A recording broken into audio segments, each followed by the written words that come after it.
And then the second is a great question. Jesus always asks great questions, doesn't he? He says, how long do I have to stay with you? What more do you need from me? Jesus would say. What more do you need to see from me?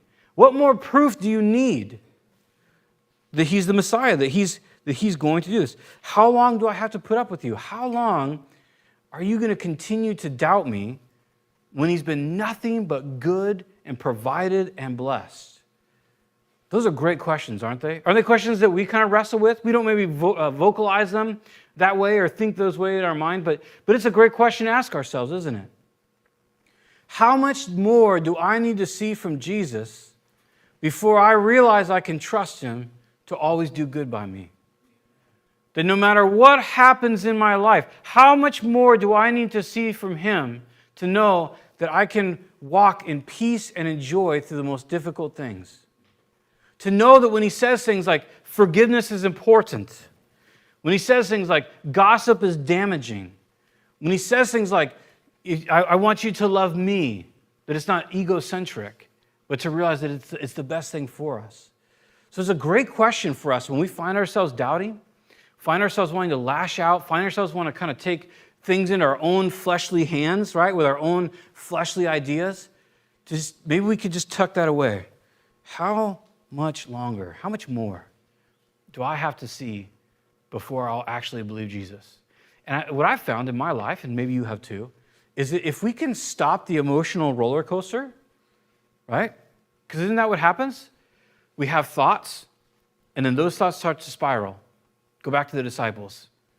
You have all the authority to do this thing in your life. Cool, we're in. They do it, they do it, they do it, they do it. For some reason, this event occurs. They fail at it. They go through an argument with the crowd. They're probably embarrassed. Jesus comes down and he has pretty hard words for them to hear. Then he tells them another hard word for them to hear about the fact that he's going to die. So they go all through. So, and they're grieved. They're angry. They're arguing, right? So how many of us, we have lives like that, right? Probably not that, I don't think we're all casting out demons every day, but, we all have lives like that where they're full of victory and disappointment. Full of not understanding and being scared to not understand and like all these things, right? They're always going on. So a big part of this, the speck faith, the mustard seed faith is this, that in the moment, you recognize truth and you apply truth to the craziness that's trapped in your head and in mine. And you go, wait a minute.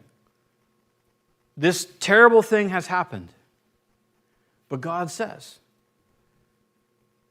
And I think another hard part of this is society will never cheer you for that.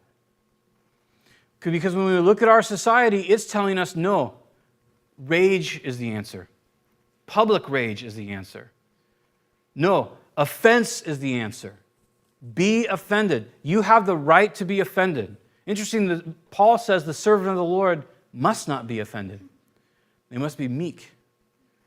There's some great books out there about not walking in offense.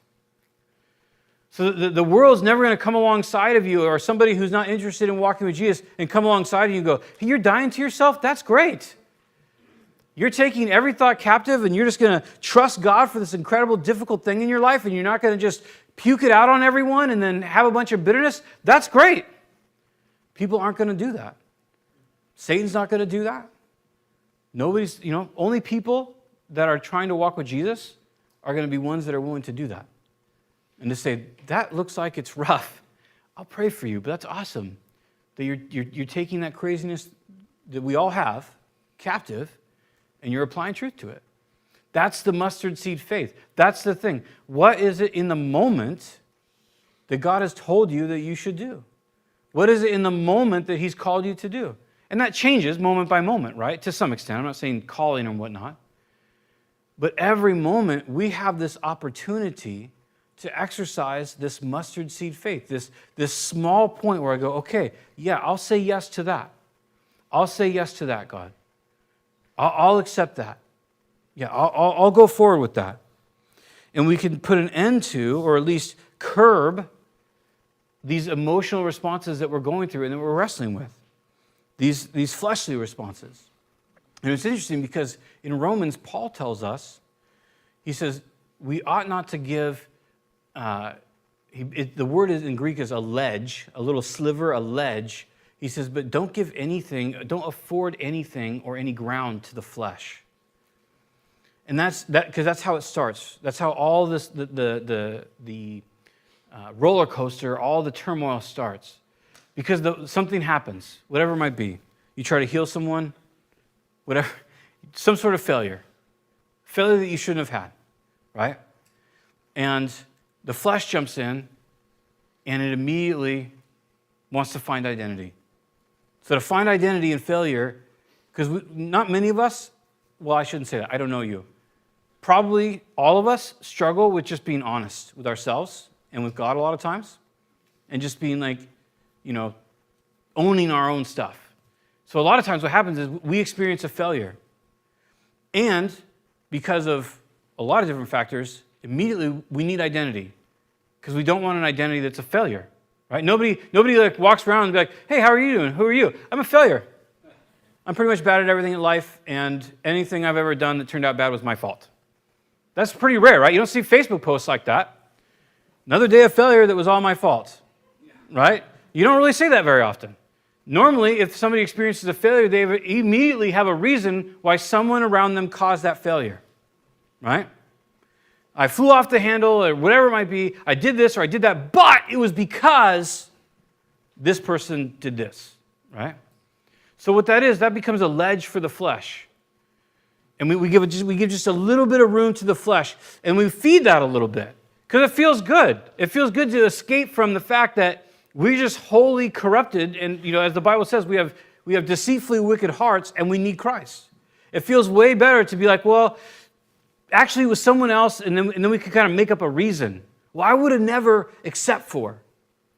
Well, this would have never happened, but this. And then we feed that, and it feels good. Then we start to develop this identity, and unfortunately, it can start to take over our lives. Where all of a sudden, everything, it's never had anything to do with me. I'm a victim of all of my circumstances. I've never actually done a lot of wrong. It's always been someone else. And that victim mentality, it leads us to a place really of paralyzation. It leads us to a place of misery, honestly. Kind of an internal, isolated misery. Because we don't trust anybody anymore because they're the ones that have always wronged us. We oftentimes are wearing, figuratively, like wearing masks and pretending we're someone else, and then we feel lonely because nobody really knows the real us. I mean, it just cascades into something horrible, right? So the disciples, in that one moment, just had an opportunity to exercise faith and to say, well, I don't know how this will work out. I don't know entirely what should be going on, but we're gonna pray for you. Now, actually, in Mark, when they do ask him, he says this kind only comes out by prayer. Now, some say prayer and fasting. And if you're kind of wondering, like, hey, why do some English translations say prayer and fasting, and some English translations say just prayer? And it's because when the translators looked at it, there are a bunch of Aramaic and Greek manuscripts that do not have the fasting portion in it. And there are a bunch of manuscripts that do have the fasting portion in it. So some English translators have taken it and they've included fasting, and some English translators have not included fasting. So that's not something we have to worry about. The idea of fasting and these things is throughout Scripture, but that's if you're wondering, like, oh, why does the NIV not have fasting, and why does the King James has fasting and so forth. So that's why. That's why it happens. So I just want to propose one more thing before we look at an application. And that is, why did they fail in that moment? And why was Jesus' response when they say, why couldn't we do it? His response was, you don't have faith. And then he said, this only comes out by prayer. And again, this is a James Aiken opinion, and you can chuck it right in the trash. But I think given what we've seen with the disciples, what they're going through, all that, I think this is accurate. I would propose that just based on what prayer is, that prayer is acknowledging you need God, right? I mean, just at its base form, it's an act of faith where you're saying, I need intervention. I need something from you, right? So could it be that when the disciples went to this, could it be that they had lost their perspective. And they went to this young boy and they said, we're going to cast this demon out, right? Hold my matzah and watch this. And then instead, what they found was they were unable to do it. Could it be, and again, this is just an idea, that the reason for their failure was that their faith became about their faith or themselves rather than God? And so when Jesus comes back to them and says, the reason that you couldn't cast this one out, knowing that you had the ability, that I gave you the ability to cast it out, is that you tried from the wrong place. I don't know that, but it's what it appears to be, to me. That they actually came to this place in their life where they're like, we got this. We're just going to cast this demon out. Remember, we were chucking demons out left and right a couple weeks ago. We'll just do it again. And so Jesus, when he comes to him, he says, no, you needed to pray. You needed to ask me. You need to acknowledge that the power was from me.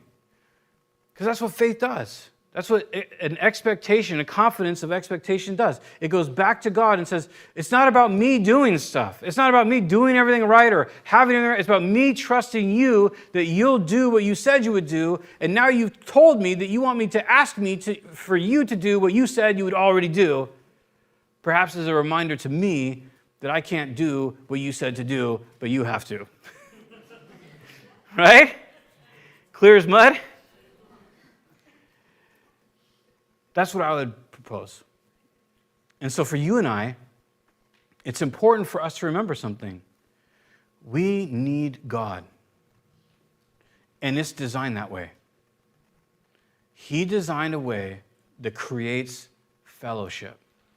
Like a child with a parent, right? No one blames a child for going to their parent for their needs, right? That would be wrong. That would be morally wrong. If a child were to go to his parent and say, I'm hungry, or I'm scared, or I'm, whatever, fill in the blank. If a parent just went, oh, give me a break, whatever, we would look at that and go, ooh, that seems like a bad plan. That doesn't seem...